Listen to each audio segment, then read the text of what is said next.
2020 সালে রিলিজ করা এই আইফোন 12 প্রোটা এই 26 সালের শুরুর দিক দিয়ে এসেও মানুষজন কিনতে চাচ্ছে এবং আশা করা যায় যে এই 26 সাল পুরো বছর জুড়ে এই মানুষজন এই 12 প্রোটা কিনবে এবং এই মুহূর্তে যদি আপনি এটা কিনতে চান তাহলে আপনাকে মোটামুটি 40 থেকে 42 হাজার টাকা খরচ করা লাগবে এবং এই বাজেটে যদি আপনি এই আইফোন 12 প্রোটা কিনেন 26 সালের শুরুর দিক দিয়ে তাহলে আপনাকে কিছু ব্যাপার অবশ্যই মাথায় রাখতে হবে।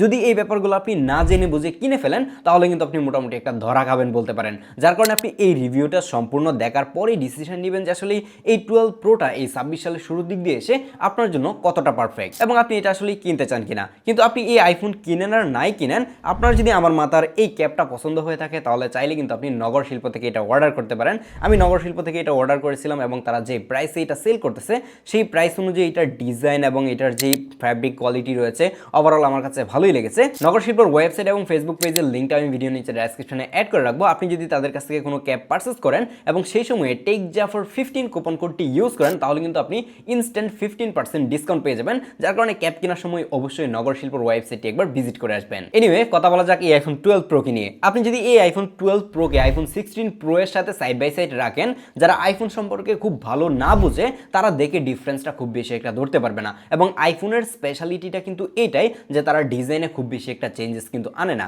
কিন্তু এই 26 সালে এসে আমরা অরেঞ্জ কালার, কমলা কালার যেই ফোনগুলো দেখতে পাচ্ছি, হ্যাঁ আইফোন 17 প্রো ম্যাক্সের কথাই বলছিলাম, সেইটাতে এসে তারা ডিজাইনটা চেঞ্জ করেছে এবং যার কারণে নতুন আইফোনটা সেল বেশি হয়ে গেছে, মানে বেশি বেড়ে গেছে বলতে পারেন। কিন্তু এই আইফোন 12 প্রোটা এত বছর পুরাতন, অলমোস্ট 6 বছর পুরাতন, তো সেইটাকে হাতে নিলে মনেই হয় না যে এটা একটা 6 বছর পুরাতন ফোন, কারণ এটাকে হাতে নিলে এখনও মনে হয় যে লাখ টাকার একটা ফ্ল্যাগশিপ ফোন আপনি হাতে ধরে রেখেছেন।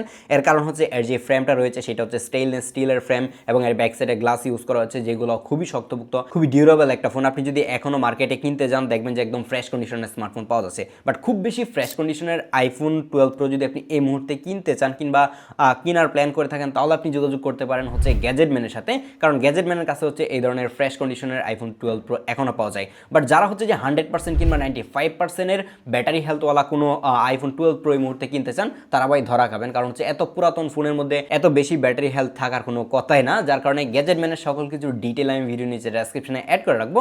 এই ধরনের ইউজড আইফোন অথবা নতুন যে কোনো আইফোন কেনার জন্য তাদের সাথে যোগাযোগ করতে পারেন। এই ফোনের ব্যাকসাইডের দিকে তাকালে লেটেস্ট মনে হলেও সামনের দিকে আসলে আপনি বুঝতে পারবেন যে না, এটা একটা পুরাতন মডেলের আইফোন, কারণ হচ্ছে এটার সামনের দিকে বিশাল বড় একটা নচ থাকছে। তার পাশাপাশি আপনি যদি ডিসপ্লে চারপাশে চেইন বেজেল দেখেন সেটাও কিন্তু মোটামুটি ভালোই মোটা বলা চলে এখনকার যে লেটেস্ট আইফোনগুলো রয়েছে সেগুলোর সাথে যদি আপনি কম্পেয়ার করতে চান। কিন্তু ডিসপ্লেতে কোনো অবস্থাতেই কিন্তু অ্যাপেল কম্প্রোমাইজ করে নাই, বাট আপনাকে একটা জিনিস কম্প্রোমাইজ করতে হবে, সেটা হচ্ছে হায়ার রিফ্রেশ রেট। আপনি যখন এখনও 6 বছর পুরাতন একটা ফোন 40,000 টাকা খরচ করে কিনবেন, সেই ডিসপ্লের মধ্যে আপনি পাবেন মাত্র 60 হার্জের একটা ডিসপ্লে। যদিও কিনা ডিসপ্লেটা একটা ওলেড ডিসপ্লে, ডিসপ্লের কোয়ালিটি নিয়ে কমপ্লেন করার কোনো সুযোগ নাই। এই ডিসপ্লেতে গ্রিন লাইন পড়ার চান্স নাই বা ডিসপ্লে গ্রিন হয়ে যাওয়া, পিঙ্ক হয়ে যাওয়া, যে প্রবলেমগুলো আমরা 13 প্রো এবং 14 প্রো এই ফোনগুলোতে হতো, বাট এই 12 প্রোর মধ্যে কিন্তু এই ধরনের কোনো প্রবলেম এখনও ফেস করতে হচ্ছে না। মাঝে মাঝে টুকটাক দেখা যায় যে 100-র মধ্যে 2-1টার মধ্যে গ্রিন লাইন পড়ে যায়, বাট আপনার ভাগ্য যদি খুব বেশি খারাপ হয় হয়তো আপনার ফোনে গ্রিন লাইন পড়তেও পারে। কিন্তু আপনি এই ফোন যদি নেন তাহলে এটা নিয়ে খুব বেশি একটা টেনশন করার কারণ নাই। আর যেহেতু 6 বছর পুরাতন এই আইফোন 12 প্রো, যার কারণে মার্কেট থেকে আপনি যত ট্রাস্টেড দোকান থেকেই কিনেন না কেন বা যার কাছ থেকে ইউজড কোনো ইউজারের কাছ থেকে যদি আপনি এই ধরনের ইউজড ফোন কিনেন তাহলেও আপনি ভালো করে চেক করে দেখে শুনে বুঝে তারপরে কেনা ট্রাই করবেন, কারণ ডিসপ্লে কিংবা গ্লাস ভেঙে যেতে পারে, সেটা চেঞ্জ থাকতে পারে, যার কারণে দেখে শুনে নেওয়াটাই বেশি ভালো। বাই দ্য ওয়ে, যেহেতু এটা প্রো ফোন যার কারণে কিন্তু এটার মধ্যে একটা ছোটখাটো ডিসপ্লে ইউজ করা হয়েছে এবং এই ধরনের কম্প্যাক্ট ফোন হয়তো বা অনেকেই পছন্দ করে থাকেন। এটার মধ্যে 6.1 ইঞ্চির একটা super retina XDR OLED display use করা হয়েছে। যেহেতু এটা একটা 6 বছর পুরাতন ফোন যার কারণে অনেকেই হয়তো বা কনফিউজড যে এটার পারফরমেন্স কি হবে, হয়তো বা ল্যাগ করতে পারে, হ্যাং করতে পারে কিনা। না ভাই, আইফোনের ক্ষেত্রে এই জিনিসটা হয় না। দেখা যাচ্ছে যে একটা আইফোন মোটামুটি 6-7 বছর 8 বছর খুবই ভালো পারফরমেন্স কিন্তু ডেলিভার করতে পারে।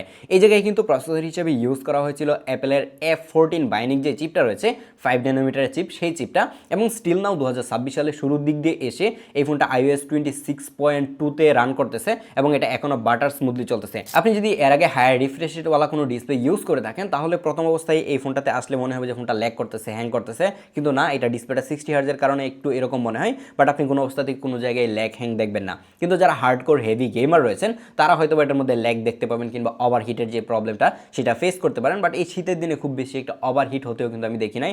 আর যারা রেগুলার লাইফে সোশ্যাল মিডিয়াগুলো ইউজ করে থাকেন, ফেসবুক, ইউটিউব এই ধরনের অ্যাপগুলোতে বেশি সময় দিয়ে থাকেন, এই ধরনের ইউজার যারা রয়েছেন তাদের অ্যাটলিস্ট পারফরমেন্স নিয়ে একবারও ভাবতে হবে না। বাই দ্য ওয়ে, আরেকটা ব্যাপার একটু মেনশন করে রাখি যে এই ফোনটার মধ্যে কিন্তু আপনি আরও 1 বছর সফটওয়্যার আপডেট পাবেন, মানে হচ্ছে iOS 27 যেটা রয়েছে সেটা পর্যন্ত কিন্তু এটার মধ্যে সফটওয়্যার সাপোর্ট দিবে এবং পরবর্তী গিয়ে এটা সফটওয়্যার সাপোর্ট কিন্তু অফ হয়ে যাবে।